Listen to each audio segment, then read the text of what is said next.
ॐ सहनावतु सहनौ भुनक्तु सह वीर्यं करवावहै तेजस्विनावधीतमस्तु मा विद्विषावहै।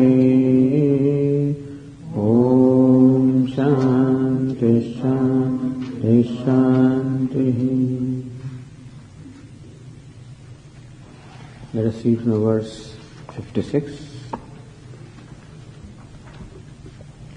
Bhaktya sarvakarmāṇyapi sada kurvāణo madvyapāśrayah matprasadādavāpnoti śāśvatam padamavyayam चेतसा सर्वकर्माणि मयि सन्न्यस्य मत्परः बुद्धियोगमुपाश्रित्य मच्चित्तः सततं भव मच्चित्तः सर्वदुर्गाणि मत्प्रसादात्तरिष्यसि अथ चेत्त्वमहङ्कारात् न श्रोष्यसि विनङ्क्ष्यसि।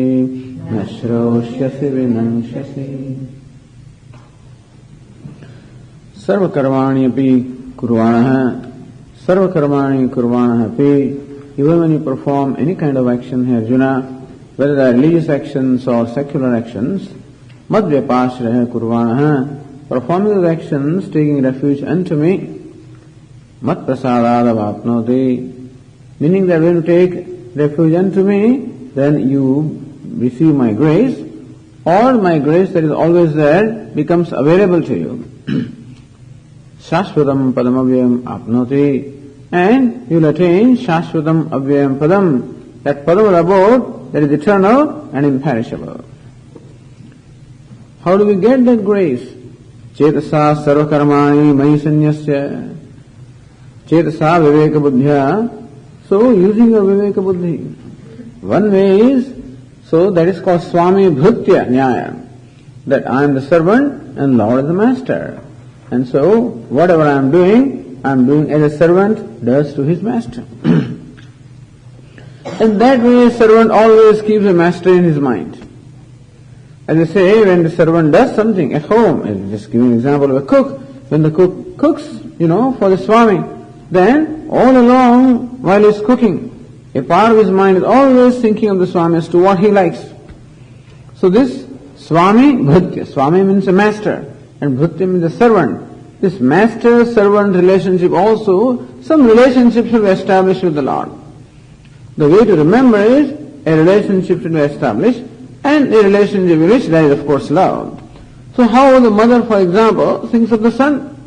The son has gone abroad for many years, and now he is visiting home for a few weeks, and just she is looking forward to that. For a month, I guess she's planning now that he must be coming, and now she must be visualizing in her mind that he must reach Bombay, now he must be getting down, passing through the customs, whatever, now must be coming, taking the train. So, whatever she does, she prepares, keeps everything ready for him, and whatever she cooks, all the time thinking about her son. So this is what it is. For an object, when you do something for the one whom we love, automatically the thinking goes on. And so, Swami Bhrutya, at one point, Shankaracharya says that do it in the spirit of the servant doing it for the master. And then servant always wants to please the master. And there is no demand, as I said, when the cook is cooking the food, cooks what the master likes. And what he may like is something else. As I said, when he cooks food at his home, it will be quite different. When he cooks here in the ashram, it is quite different. And so thinking all along what it is that he likes. And that is said to be surrendering or offering all the actions to the master. Matparaha, and that is done purely to please the master. Not that itself is a reward. So what's the reward of doing this? That by my action, that the master will be pleased, that itself is a reward. Although an ordinary servant receives remuneration, and that also can be a reward. But here, that the master, the Lord, will be pleased with what I am doing, in itself that's a reward, because is it not so? That when the relationship of love is there, what other reward do you want? That the loved one is pleased by what you do itself is a reward. And so Narada Muni says that love is its own reward. It's a required reward, but here love is its own reward. And this develops in course of time. The idea is that, hey Arjuna, whatever you do it with love for me. Matparaha. And keeping me in mind, and also with the purpose of attaining me. That I am the very means and I am the very goal. That by serving me you do not ask for something other than myself. Don't ask for some limited thing. If you ask for that, you will get that. But then you keep on asking. And so there are many people who approach the Lord seeking some limited benefits. But that is always going to be limited. And therefore, so mad bhaktayanti mamapi. Devan devayajoyanti mad bhaktayanti mamapi. Lord Krishna says, if you want a limited result from me, you will get that. If you want me, you will get me. And so, by serving the Lord, ask for the Lord Himself. Matparaha. Buddhyogam upashritya matchittah satadam bhava. This is the resorting to Karma Yoga, the spirit of Karma Yoga. Always fix your mind unto me. Matchittah saradubgani matprasadat tarishyasi. And thus, you who is identified with me. As we said, Karma Yoga is nothing but Bhakti Yoga, where there is an identification with the Lord. Just as the servant is identified with the master when he is doing something for the master, here also the devotee is identified with the Lord. What it is that he would like. And a typical example is when you perform this worship. That gives a great opportunity of identification, depending upon what form is in front of me. Because Lord Shiva has his own choices, and Lord Krishna, he would have his choices. If there is Devi, she would have her choices. And therefore the devotee always thinks, if there is an altar where there is little Lord Krishna, whom I am worshipping, then always what he would like. So when you wake up in the morning and he must be hungry and therefore offer some butter and some milk or whatever it is, and when I will give him the bath and then give him some breakfast and then give him something else and then lunch. And so people who worship all day think only about the Lord, what he would like. He must be feeling cold and therefore let there be a heater there, he must be feeling warm, let there be a fan there. And then all the time think of some new garments for the little Lord, and then new ornaments and new little malas made of flowers. So thus, this is how they spend their day. It is also thinking of the Lord. And thus this puja, the act of worship, also provides an excellent opportunity to keep the Lord in mind. What I do is all different. So you cook also, that is for him, and you make some garments, that is also for him, you make some ornaments, that is also for him, you make some garlands, that is also for him. Whatever you do is that. What you do is different. Actions are many, but the center of all the actions is him alone. So that is with reference to the act of worship. And so people who make these malas, for Lord Dakshinamurti, spend hours together making the flower garlands. And so by doing that, you meditate upon Dakshinamurti also. Because then, you see how long the mala must be. I imagine they must be doing like this, how long the mala must be, how the arrangement is going to be there, the red flowers are placed here, the white flowers are here, some symmetries, all these things are there. And so, you have to be alert while doing that, your mind also must be focused in what you are doing, and thinking of Lord Dakshinamurti. It's not too long, not too short, whether it goes back, sometimes people make the malas, and when they don't give much attention to that, then they bring and try to give, try to offer the mala, except it can't go into your head. It's so small, And sometimes it is so long, but then it must be the right length. So all of this requires to be thinking about the Lord. So this is about the act of worship that we perform to an image. Similarly also, our all actions can also become the act of worship, keeping the Lord in mind. mat chittaha. Thus you whose mind is fixed on me, sarva durgani mat prasadat tarishyasi. Here Arjuna, whatever obstacles are there in the goal that you want to reach. As we said, moksha, the liberation, is already attained because the self, Atma, is already liberated. And what is that denies me the liberation, the freedom that I am? Some obstacles. That ignorance is obstacle. And from ignorance the sense of ego arises, that is obstacle. And from the ego then raga dvesha arises. It says avidya, asmita, raga, dvesha, abhinivesha. First is ignorance. And that ignorance causes the identification with the non-self, with the personality of the body. From that arises sense of ego, sense of individuality. And when the sense of individuality arises, that I am an individual being, then whatever is favorable to me, there is an attachment. Whatever is threatening my security, an aversion. And therefore, from the ego or ahankara, raga and the dvesha arise. And these raga dveshas, both of them give rise to fear. So these are all obstacles. So, sarva durgani mat prasadat tarishyasi. Here Arjuna, you will cross all the obstacles by my grace. And then a warning in the second line of verse 58, Asachet tum ahankarat nashroshyasi vinangshasi. However, on account of the pride that you have, or the ego, the pride that you have, nashroshyasi, if you do not listen to me, Arjuna is listening to Lord Krishna, then also Lord, if you do not listen to me, meaning that if you do not accept what is being told to you, that means you decide to do something different from what I am telling you. Listen to me. When we say that, we know that he is listening. Listen to me means understand what I am saying and accept what I am. That is what we say. Listen to me means what? Do what I am asking you to do. Here Arjuna, if you do not do what I am saying here that you should do, it is not that Lord Krishna is commanding Arjuna to do something. Understand that this is 18th chapter of the Gītā. And this is a conclusion. And Lord is concluding the whole teaching.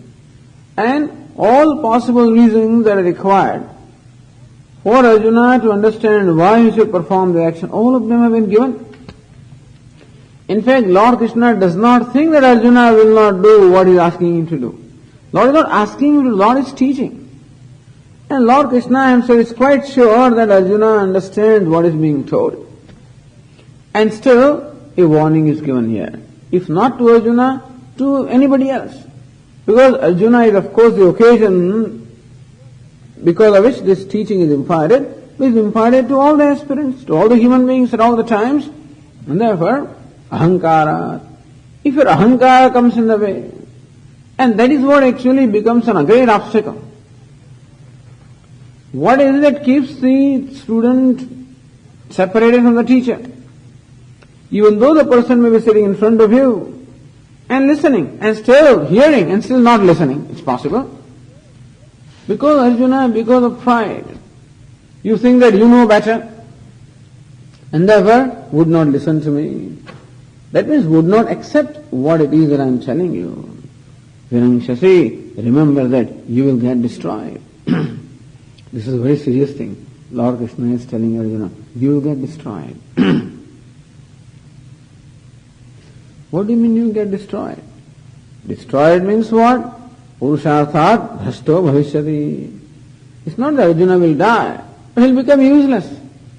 So what is really the use of a human being? That he has the free will and that he judiciously uses the free will to attain the goal of his life. And therefore the capacity on my part to do the right thing, to make the right choices, use my viveka buddhi, my sense of discrimination to make the right choices so that my life becomes a process of marching forward towards my goal so that ultimately I reach my goal. So that is what we call purushartha. That is how the self-effort is made. And Lord Krishna says that I have now expounded the need for karma or the action in the life of an aspirant who requires still the antahakana shuddhi or purification of mind. As long as there are these strong attachments and aversions, so long Arjuna, it is necessary that you must perform your action, means perform your duty. Not just action, you must perform your duty. And if you don't do that, in fact, you will invite your own destruction, meaning you will invite your own downfall.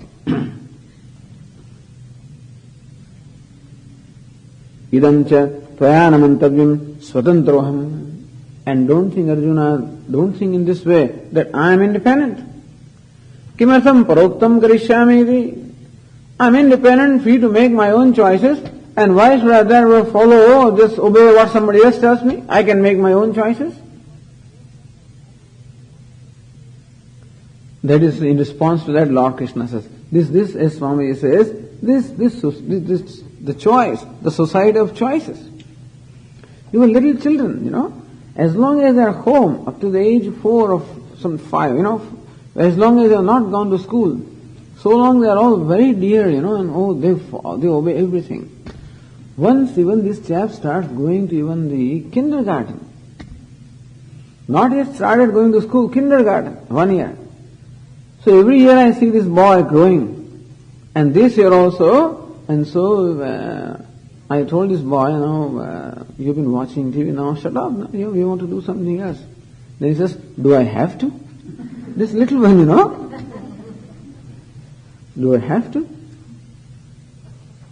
Well, why not? I don't think I have to. No, this little thing, he can hardly talk, and then he has already started saying this. Idea is that, swatantroham, I am free. Why should I have to obey what somebody else tells me? Arjuna, therefore, if you think that you are free, you are independent, and therefore you don't have to follow what I or anybody else tells you, I think that is a wrong way of thinking. Says in the verse 59, Yadahankaramashritya nayotsya iti manyase Nayotsya iti manyase Mithyaisha vyavasayaste Prakritistvam niyokshyate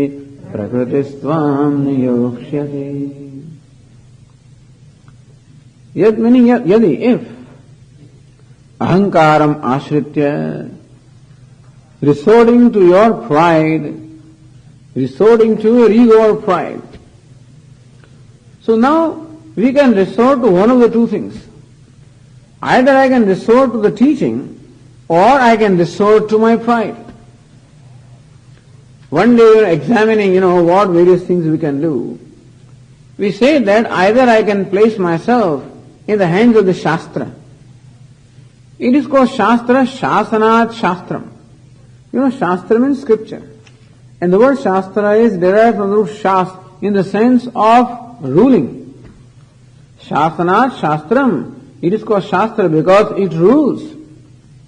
So scriptures rule over the people. In what way do they rule? By enjoining, by do's and don'ts. Do this and don't do that. This is what the scriptures do to us.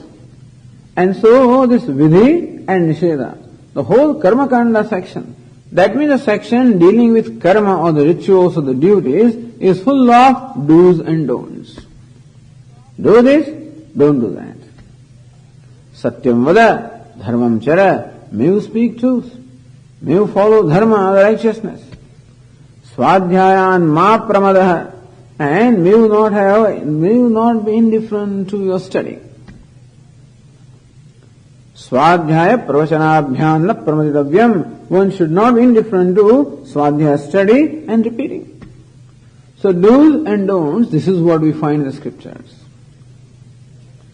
Now it is up to me whether I submit myself or my free will to the scriptures, or I assert my free will and do what I want to do.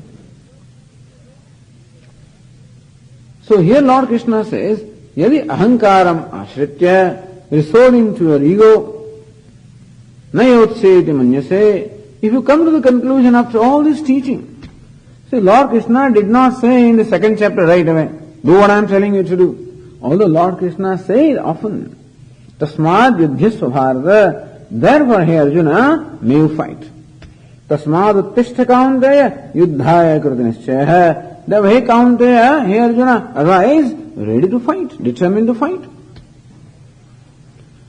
And it is not that Lord Krishna really gave instructions, but Lord Krishna has given ample reasons a number of times establishing the necessity or unavoidability of duty on the part of Arjuna.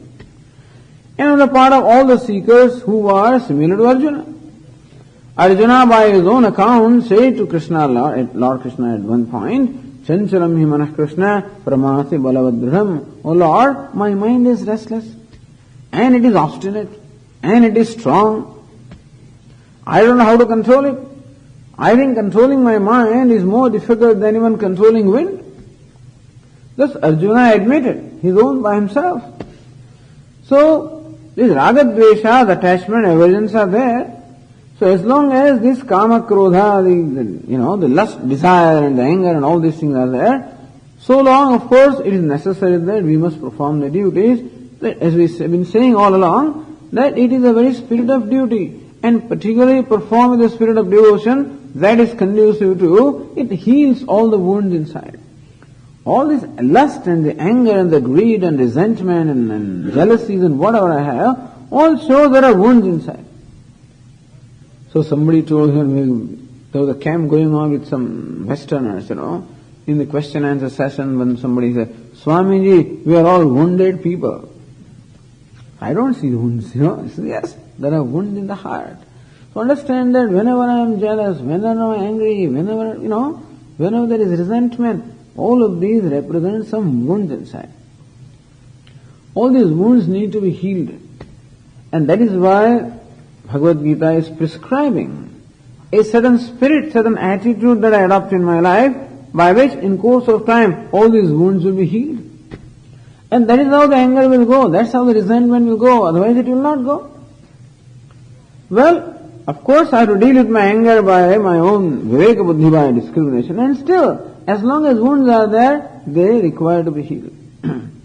And so this act of devotion, the act of reaching out, act of giving love rather than asking for love, the whole approach, the whole pattern of giving rather than demanding. As you said, the duty-based versus the right-based.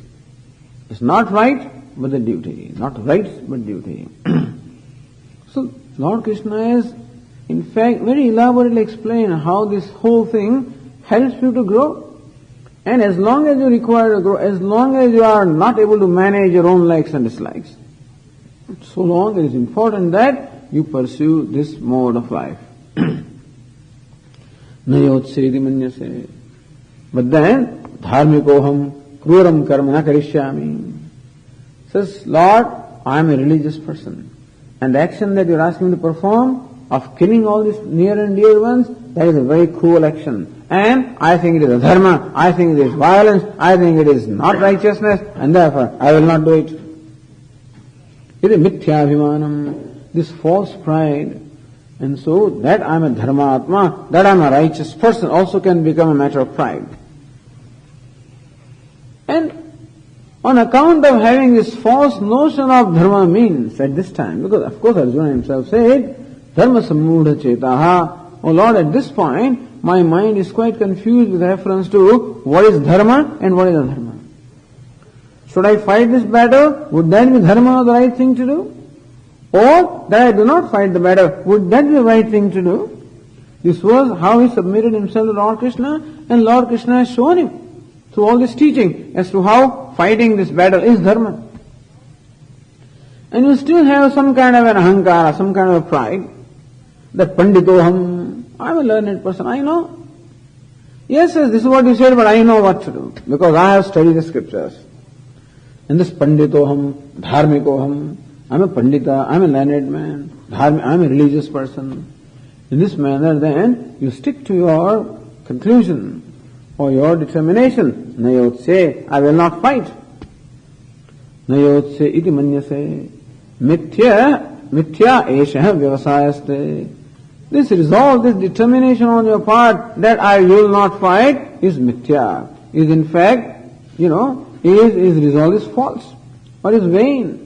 You will find that your resolve of not fighting is vain, or not performing action is vain.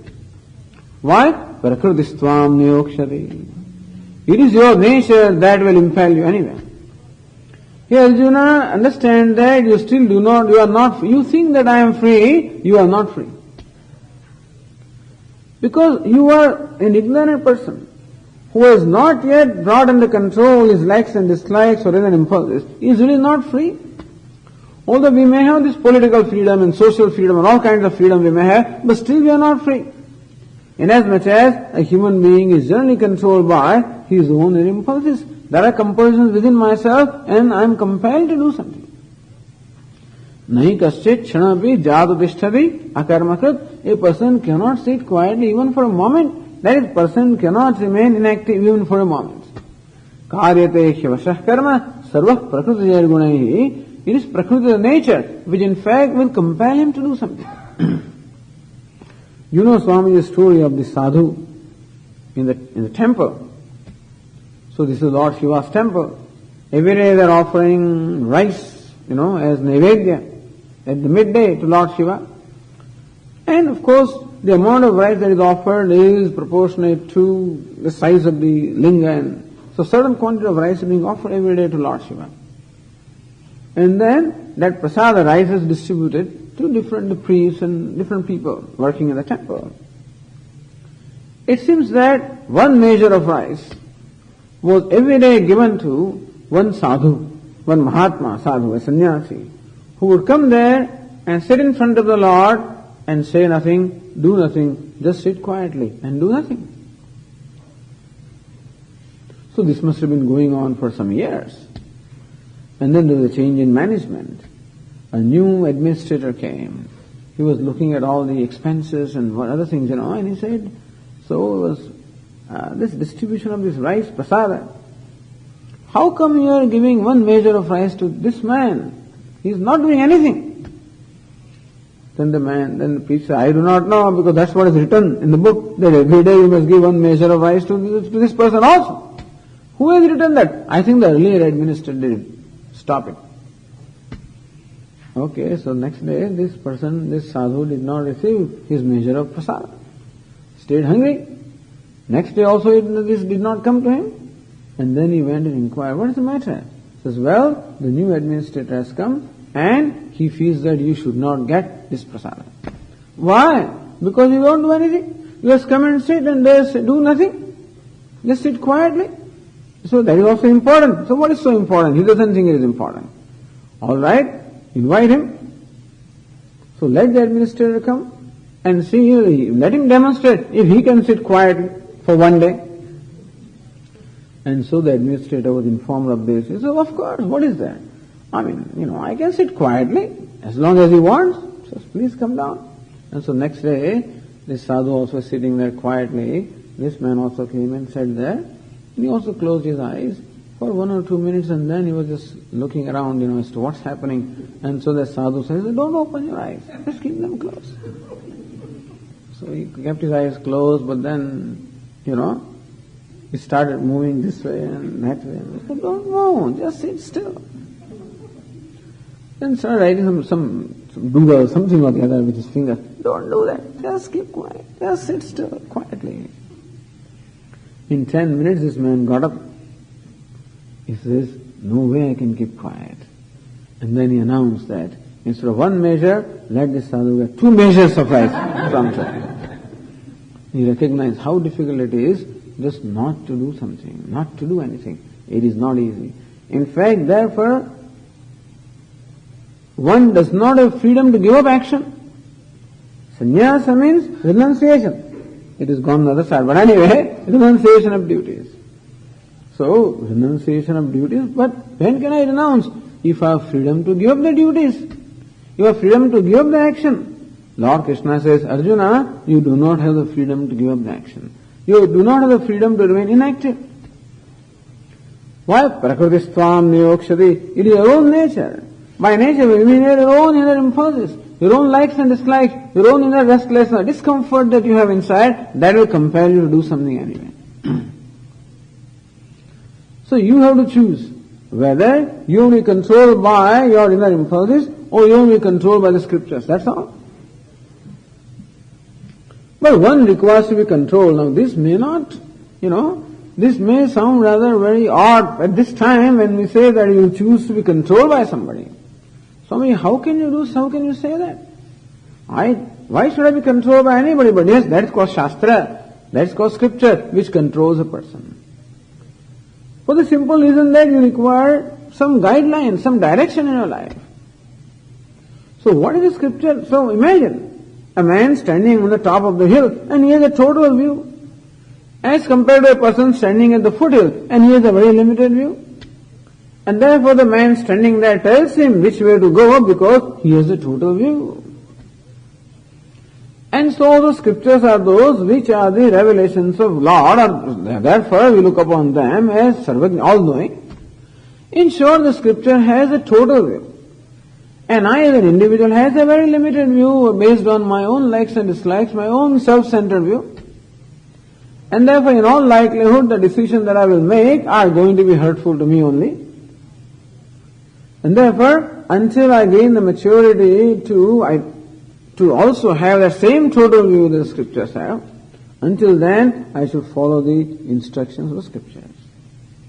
So therefore Lord Krishna says, do what I am asking you to do. In fact, Lord does not ask him to do. Lord in fact has expounded and has unfolded and has established as to why Arjuna should perform the duty. And still, in case there is some last obstacle, Lord Krishna just wants to make sure, in case there is something in Arjuna still left. Doesn't think that there is anything left. I don't think Lord Krishna thinks that Arjuna is not going to fight. But in case, Prakriti-stvam niyokshati, it is Prakriti, then your own nature will control you. What is that nature? The next verse tells us that. Svabhavajena kaunteya, Svabhavajena kaunteya, Nibaddhasvena karmana, Kartum nechasi yanmohad, Karishyasya vashopi tat.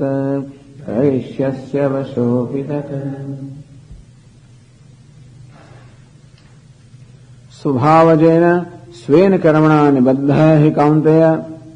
Hey Arjuna, nibaddha, bound by, svena karmana, by your own action, svabhavajena, which is born of your own nature. The idea is that every individual is born with certain disposition, as we have been discussing, that various dispositions. Naturally, Arjuna also is born with a certain disposition. And this disposition of the nature, which is basically determined by all the past actions or the past tendencies that he has cultivated. And thus, a person is born with certain natural tendencies. And those tendencies generally govern what I do. And Arjuna is born with a tendency of Kshatriya. And therefore that boldness is there, the valor is there, and therefore Arjuna cannot stand injustice, He is a person who cannot, even if he is a sannyasi, and the sannyasi also is doing his japa, let us say. And he finds somewhere around, that somebody is trying to hurt somebody else, attacking, he cannot, cannot keep quiet. He will have to go and do something about it. There are people who, when they see things happening around them, they just cannot keep quiet. They have to do something about it. Swamiji, you must take up this issue. You have to do something about it. How can you have this injustice going on, Swamiji? How can you do something about it? I said, none of your business. Let them do what they do. No. It is my business because I am here, and so I must take up that issue. There is Kshatriya. A Kshatriya is a person wherever he is always wedded to dharma, the righteousness. Not only that he follows the righteousness of dharma, but then he always will make sure to protect dharma also is his job. That is what his natural tendency is. So if he finds some adharma going on someplace, he will interfere in that somehow, plunge into that and then try to set things right. Arjuna, you will do. This is your nature. Is dhanam ishwar bhavascha, generosity. You find somebody, even if you are a sannyasi, you find somebody is hungry, somebody is poor, somebody is needy, then you will want to do something about it. you'll feel guilty that you cannot do something, it's better. You would think that, hey, I would have been better if I was a Kshatriya and I was a king, in which case I would have had the resources to help this person. Now I become a sannyasi, I'm myself a beggar, what can I do? And thus when you see other people, this instinct on your part, this tendency to the generosity, to be able to help, all of this will come forward. And so this is Arjuna's Prakriti, is very good Prakriti. But still, that strong tendency is there, and that tendency will compel you to do things. Earlier Lord Krishna said the sannyasis of three types. Niyatasya sannyasa karmana nopapadyate mohat tasya parityagaha tamasah parikirtitah. That one's own duty one cannot give up. And if you give up your duty not understanding the role that you have to play in your life, that is just a tamas renunciation. So one must understand what is the role of beauty in one's own spiritual growth. The only reason why Arjuna would decide not to perform his duties because he does not see its importance in his life. And I hope, Arjuna, that by now you understood what is the importance of performance of duty in your life. In spiritual life as well as in material life. And still, because of some problem that you have, some emotional problem, what is ahankara? Some pride is an emotional problem. Why should I listen to him? Now that means that, so if you don't have a Shraddha, so when somehow we have not discovered the Shraddha or the trust in the veracity of of what is being taught, sometimes we even question the intentions of the scriptures, people's question. Sometimes they question intentions of the teachers also, for whatever reason. And then that is what comes in the way of being able to accept the teaching. Then that's a great obstacle. And Arjuna, ultimately you will be governed by something. Prakritistva, your own nature will govern you, will control you. Kartum naichasi yanmohat karishyasi avashobitata. And therefore, what you do not wish to do on account of delusion, moha. So Arjuna, if at all he gives up this karma or the duty, he is out of moha because he has not understood the importance of karma in his life. And that is how Bhagavad Gītā begins. When Arjuna said that, Nacha shreyo nupashyami hatva svajanamahave, I do not see any good coming out of this by killing my relatives and near ones in this battlefield. I do not see what good is going to come out of this. Why, Arjuna? If you fight this battle, you'll get victory. So what? Then you will get kingdom. So what? Then you will get power and all the pleasures. He says, Nakankshe vijayam Krishna, nacharajyam sukhanicha. Hey Krishna, I do not want victory. I don't want kingdom. I do not want all means of pleasure. Kinno rajyana govinda, kim bhogehi jivitena va. What is there in kingdom? What is there in pleasures? What is there even in long life? So Arjuna thinks that this is what you get by performing a duty. But Lord Krishna has taught that not only your duty, your performance of action will give you this material result, it can give you much more than that. Krupanaha phalahetavaha buddho shanamanvichya krupanaha phalahetavaha. Here Arjuna, resort to your buddhi, resort to this karma yoga. Those who perform actions merely with the desire for attaining material ends, they do not know the value of action. Action is that which can in fact give you much more than that. It can become a means of moksha. So it is up to us to make the action or duty that we perform as a means of just material gain, or even the duty can be made as a means of attainment of moksha. And all of these Lord Krishna has taught. And still if you insist, Vinangshasi, then you will invite your own destruction. Because tremendous conflicts will go on. Sannyasastu mahabaho dukkhamaptam ayogata. Without the discipline of yoga, without the maturity of the mind, if one gives up the action and says, I'm going to meditate now, that's all. Vinangshasi, you will have tremendous conflict because on one hand your mind is not ready to meditate or contemplate. On the other hand, you have given up the action which is required to channelize your inner discomfort, inner ragadveshas. And that is, you are going to invite conflict. Meaning that you are living a way of life which is not compatible to your tendencies.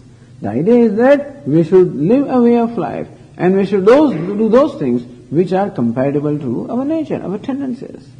And that is how our nature also gets can be channelized in doing something very creative. In that process, I also grow, and a time will come when I'll become free from the need to do something. Until then, we have to perform our duty. Yan muhat kartum naichasi, and on account of delusion, you feel that you do not want to fight, avashopi tat karishyasi. You helplessly do what you do not want to do right now. All of this Lord Krishna said. Just in conclusion, this is all extolling Karma Yoga. It is not threatening Arjuna, rather than stuti. Stuti means praising, extolling the Karma Yoga. So, there is this method called Anvaya and Vyatireka. Anvaya means you show the benefit that comes by doing that, and Vyatireka you show the disadvantage that comes by not doing it. So Lord Krishna first described the advantages. Mat prasadadavapnodi shashvatam padamavyayam. Here Arjuna, if you perform your duty in the spirit of worship, then by my grace you will attain the abode which is eternal and imperishable, meaning that you will attain moksha. On the other hand, if you don't do that, suppose somebody says, Swami, Lord, I am not interested in moksha. Can I not do this? Can I give up this? He says, no. If you don't do this, vinanshasi, you will invite your own destruction. And so both the things are said here. The advantage of doing and disadvantage of not doing. This is the style of the scriptures. This is the shaili.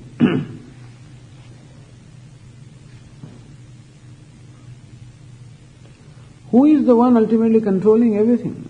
Lord Krishna says in the verse 61,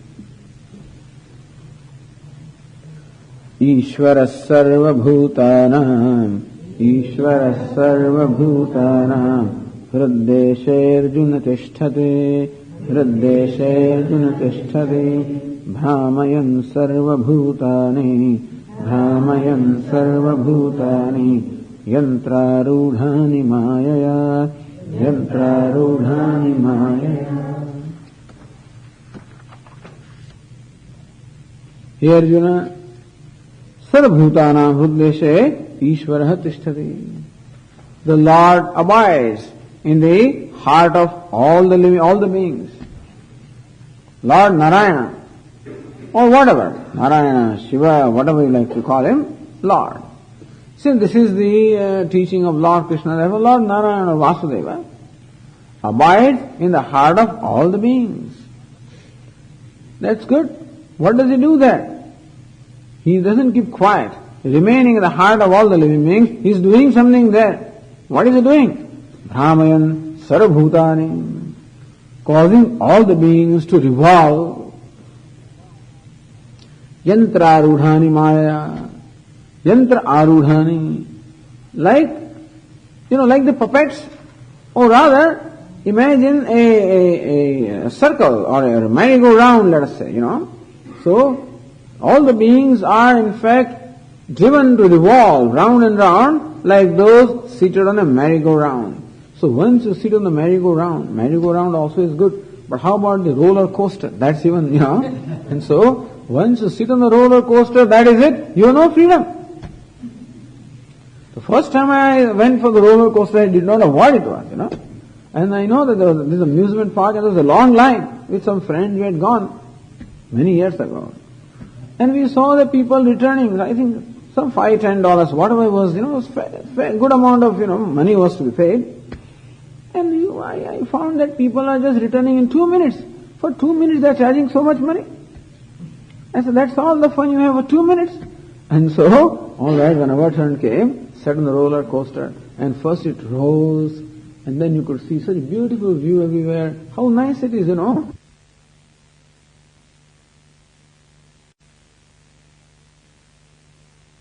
was at night, and therefore lighting and everything you appreciated. And then you just fell down, you dropped down, and then you hold on to this bar. And before you realize, you were just thrown just sideways. My eyes were closed. I was holding on to that bar for my dear life. And those 2 minutes would not end. I said, when is this going to end, I could see nothing around. My eyes were closed. All I could experience was throwing sideways, this way, up and down. And when it ended, that's it. My heart came back to its place. I was happy to get out, And thank God the 2 minutes ended. Those 2 minutes appeared, it felt like it was 2 years. It's just unending thing. The roller coaster. And this is what Lord does. Each one of us is riding the roller coaster of the life. Lord Krishna, Lord, sitting in the heart of the living beings, makes everybody revolve, go round and round. Says Brahmayan Sarabhutani, making them revolve. But more than revolve, I would say making them go round the roller coaster. And this is a never-ending roller coaster. We think that this one lifetime is okay and then that's it. No, it doesn't come to an end. Sometimes we feel that now, Lord Krishna, Lord should please take this body away, take this, remove this life. No, let me, I come to a conclusion, let me end all this. But if the death brings the end to all of this struggle, that is fine. But it doesn't, unfortunately, because another body is ready. Even while I am dying, I already prepared, what next embodiment is going to be there. And therefore, no sooner I depart from here, I am already moving towards my destination, and there also I am helpless. Swakarma dutena javena nitaha, Vivek Chudamani says that these fellows are in fact taken or led by their own karma from one place to the other. In Panchadashi, this is compared to like the worm. So, just being swept in the current of the river. From one whirlpool to the other whirlpool. So, in one whirlpool, and you think, what will happen? When will this end? And by grace of God, whatever it comes to an end. Except you are dragged to another whirlpool. From there to a third whirlpool. This is life. This is a description of life. A Vedantic way of describing life, But then sometimes they call it samsara sagaram, the ocean of samsara. Samsara meaning a life of constant struggle. Like this tenth man. Struggle is also very like the tenth man. Searching for the tenth man. If now we know what it is that we are struggling for, then it's all fine. If there is a clarity in that what I am seeking is moksha, and that is to be attained by knowing myself, and therefore my now understanding, I am very clear that what I am seeking in life is knowledge, and that knowledge requires some preparation of mind definitely, and that preparation requires me to lead a certain way of life. If that clarity is there, all right, I am proceeding. I know that I am reaching Gangotri. Okay, it's from Rishikesh to Gangotri, 120 kilometers, long distance. Doesn't matter. But I know that this is a road that leads to Gangotri, and so I am tracking that. And all along the way you enjoy. Enjoy the river, Ganga flowing down, and then you enjoy the peaks of the mountains, and enjoy the beautiful scenery, and reach Gangotri sometime. But then when I do not know where I am going, when I do not know where the destination is, and then I may be moving fast and still may be going in the wrong direction altogether. And I think that I have made a lot of progress, but I may have made progress right in the opposite direction. So that is what we mean by revolving in this ocean, in this samsara chakra, in this wheel of samsara. Ignorance. It is because of ignorance that the person keeps on revolving from one embodiment to the other embodiment, even from the womb to the tomb also, the tremendous amount of struggle. There is nothing wrong in struggle, provided struggle may help me to grow. They say that experience is the best teacher, but not always. Provided a person learns from experience, otherwise we keep on going through experiences and never grow. So that is what is meant here, that it is a Lord that in fact keeps this wheel of the samsara going, and all the ignorant people are compared to those which are riding this roller coaster of the samsara, or they are like the puppets, which are controlled by this puppeteer. And this is how, therefore Arjuna, you do not have the freedom.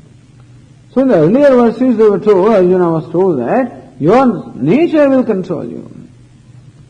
But here now Lord Krishna says, it is Lord that controls you.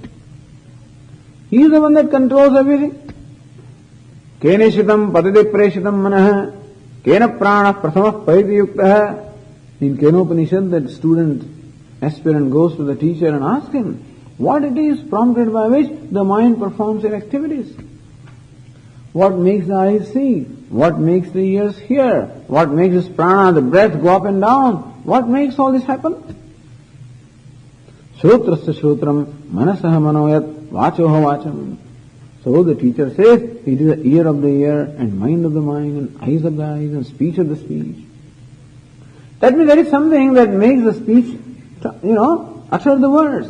There is something that makes the eyes see. There is something that makes the ears hear. And that is what we mean by the one that is prompting all the activities. Aham sarvasya prabhava mattas sarvam pravartate. The whole universe has arisen from me and it is all the time being impelled by me.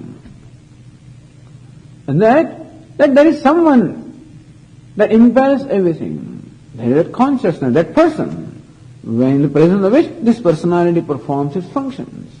That's called Ishvara, the person and the personality. The personality consists of this body, sense organs, mind, intellect, but they are unleavened. They are energized. They are impelled by the person and the consciousness.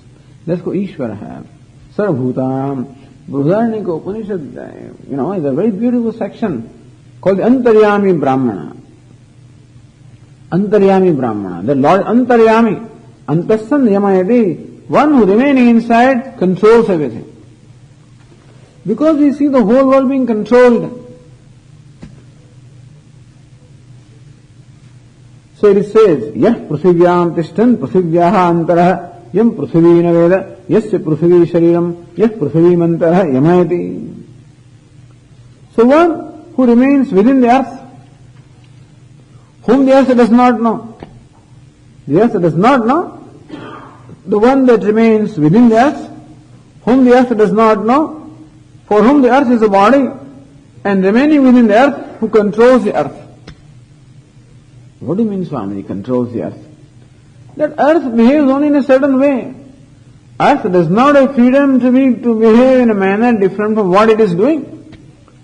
Earth is required to revolve around the sun at a certain speed. Earth is that which supports all the beings.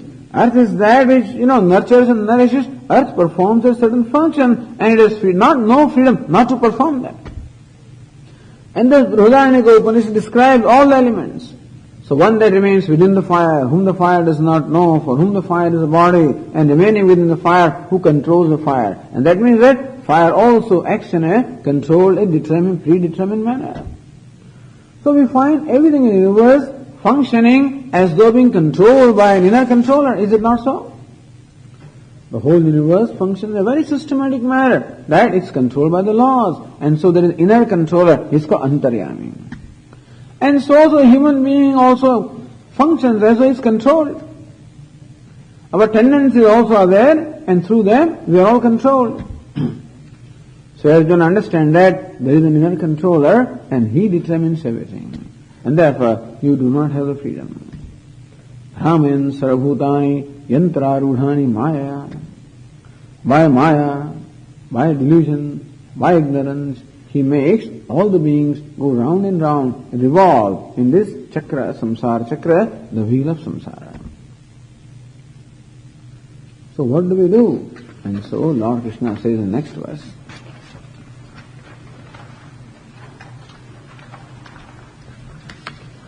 Tameva sharanam gaccha, Tameva sharanam gaccha, Sarvabhavena bharata, Sarvabhavena bharata, Tat prasadat param shantim, Tat prasadat param shantim, Sthanam prapsyasi shashvatam, Sthanam prapsyasi shashvatam.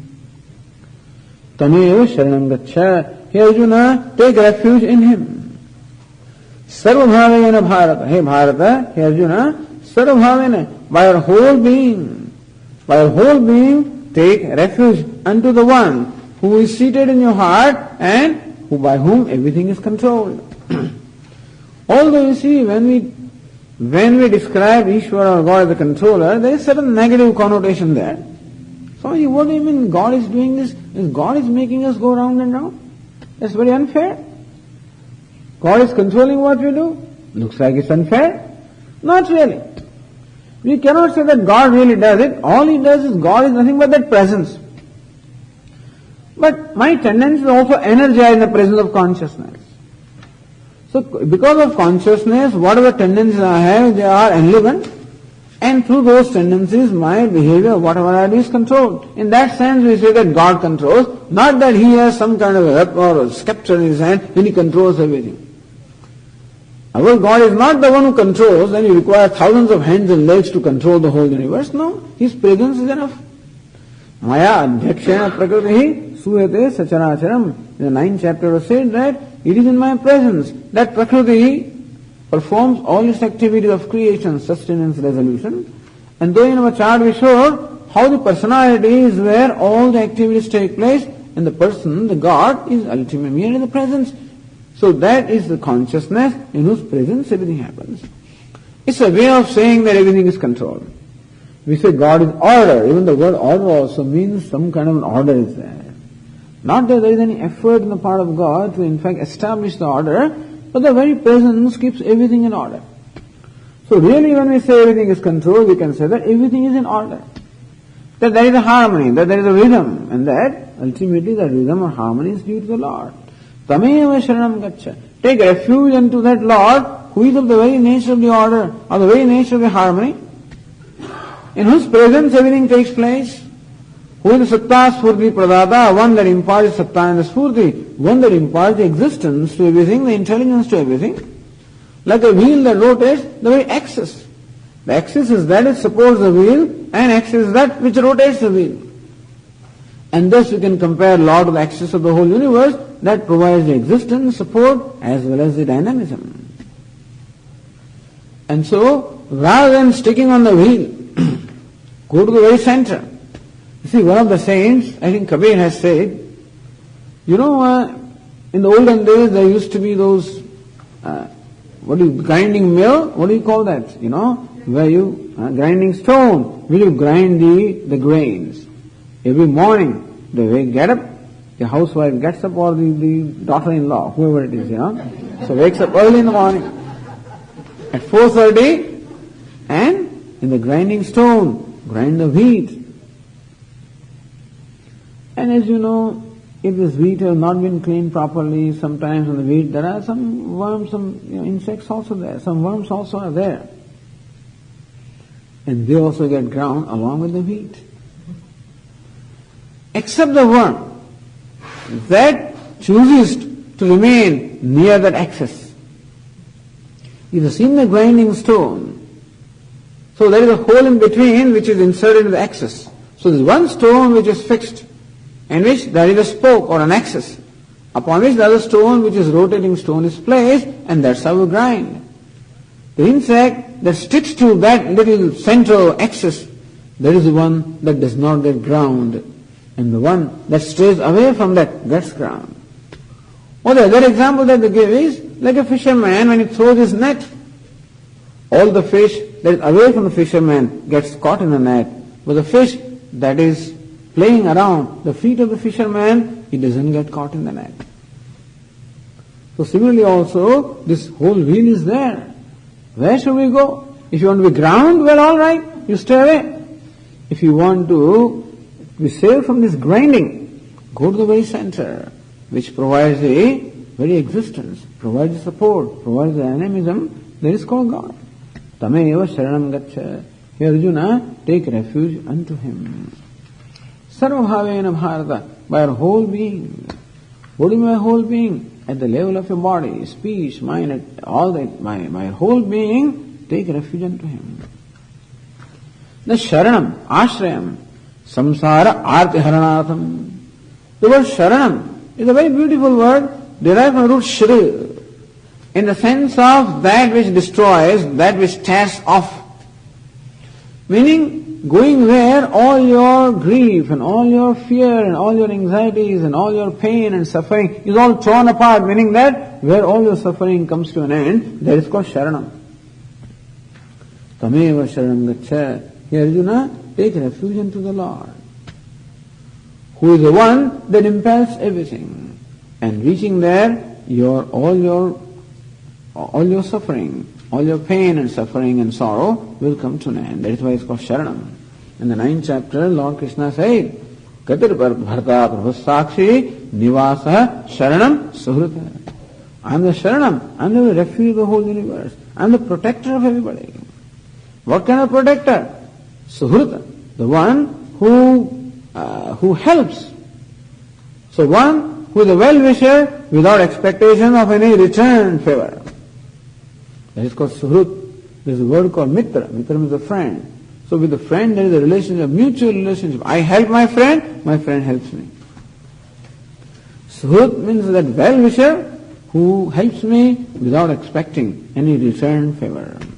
Lord says, I am the Suhrut. I am the well-wisher of everyone without expecting any return from them. So silently he keeps on doing everything for everyone. And so silently he does it that nobody even notices his presence. Tameva sharanam gaccha, take refuge into him. And offer yourself with your whole being. Wholeheartedly offer yourself to him. Meaning, perform all your actions for him. Actions you perform at the level of body, at the level of speech, at the level of mind. Whatever you do for him. Tat prasadat param shantim sthanam prapsati shashvatam. As a result, you make him favorable to you. The important thing is to make God favorable to us, so that he makes note of it, takes note of us, There is one saint, a great saint in India about 500 years ago, his name was Tulsidas. This Tulsidas is very famous, who has written Ramcharitmanas, the story of Rama, in Hindi. An excellent, outstanding work. Outstanding work of devotion as well as of knowledge. And he has written many other things also, many poems also he has written. Many devotional songs also he has written. In one song, he appeals to, not to Lord Rama, but his consort Sita. He appeals to Sita, the consort of Rama. Says, "Oh Mother Sita, next time when you meet Lord Rama alone, then just remind him of me. Or refer me to him. Refer me to him. That, oh Lord, there is one fellow called this Tulsidas.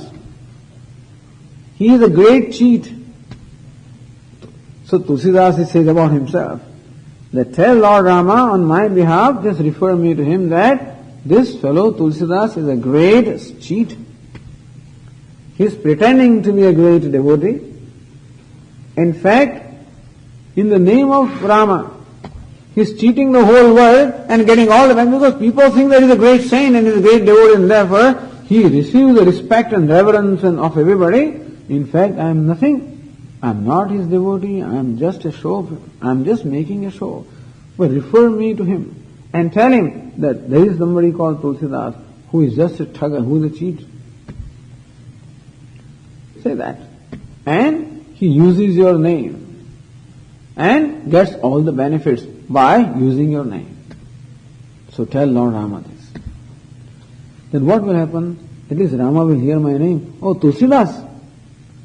And he will hear my name. Once he will think of me. And that is enough for me. Let him once think of me.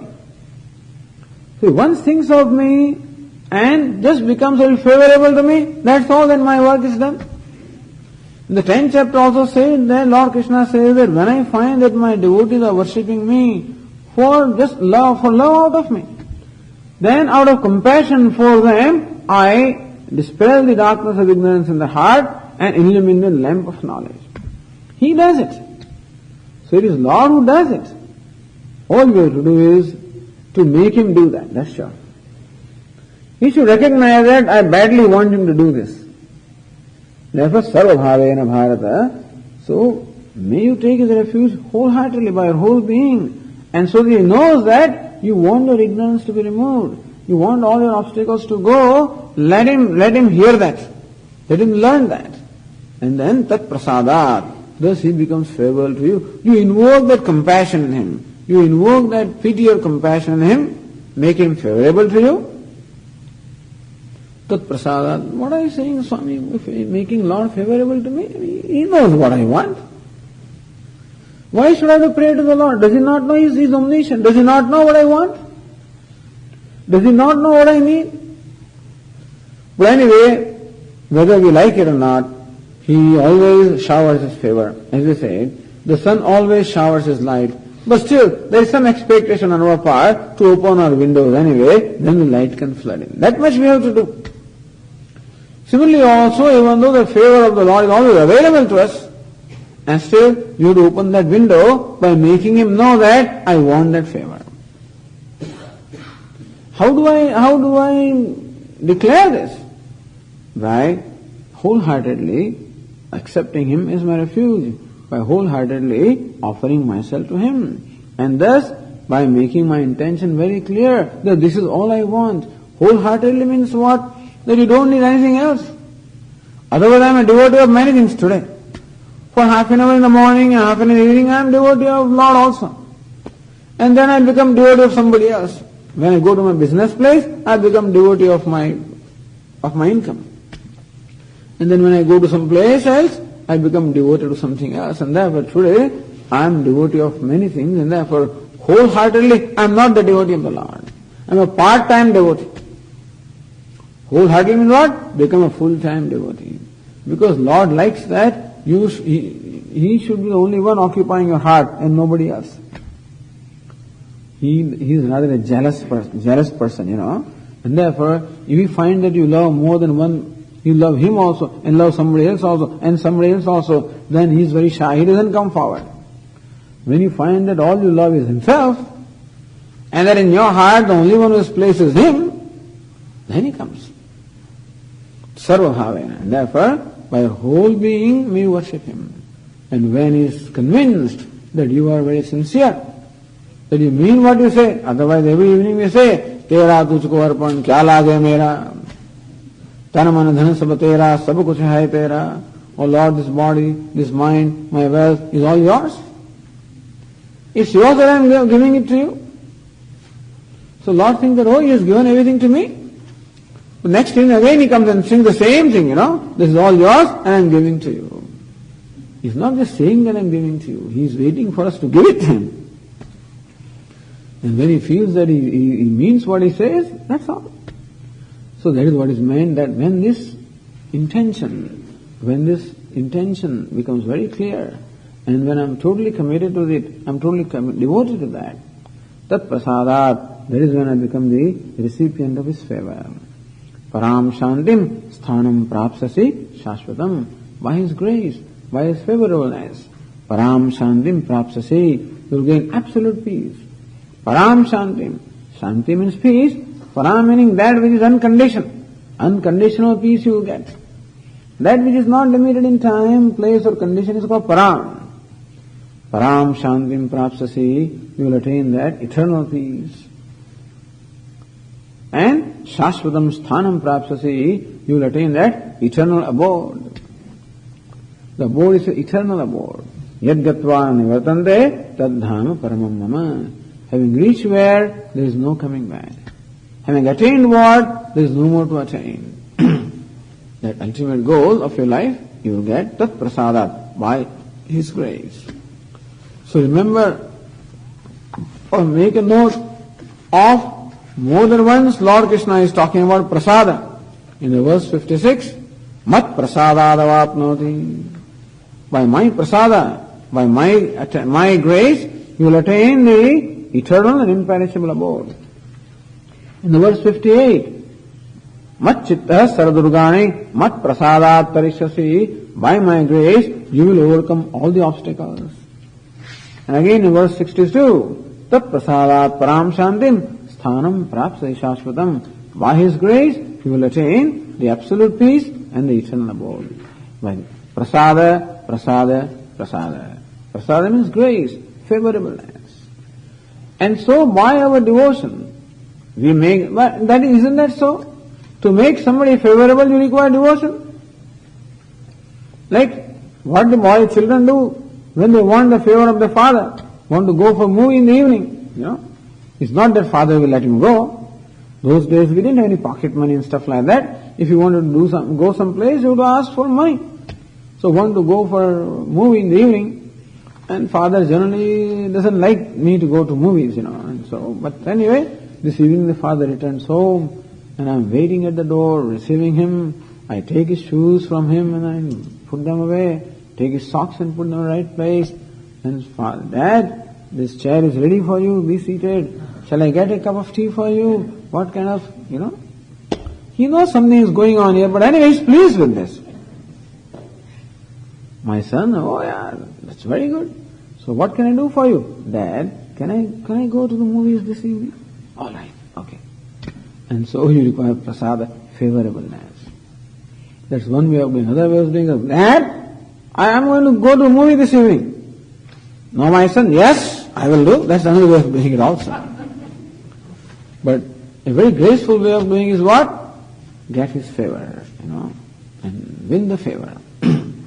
That requires me to do some work, of course. So I do something, I receive the favor. It's very sweet. When I go to the movies, knowing fully well that my dad, I have the permission, and that, I have his grace, I'm very comfortable. If I go to the movie knowing fully well that my father is not happy, I cannot be very comfortable. Anyway, so prasada means favor. In short, living a way of life such that we progressively keep on receiving the favor of the Lord, because in all these verses it is very clearly said, it is Lord's favor that accomplishes everything for us. Tat prasadat therefore tameva sharanam gaccha. Take only refuge of Him and no one else. There is an evakara there. Take refuge of Lord alone and no one else. Sarva bhavena bharata, by our whole being, take refuge unto Him.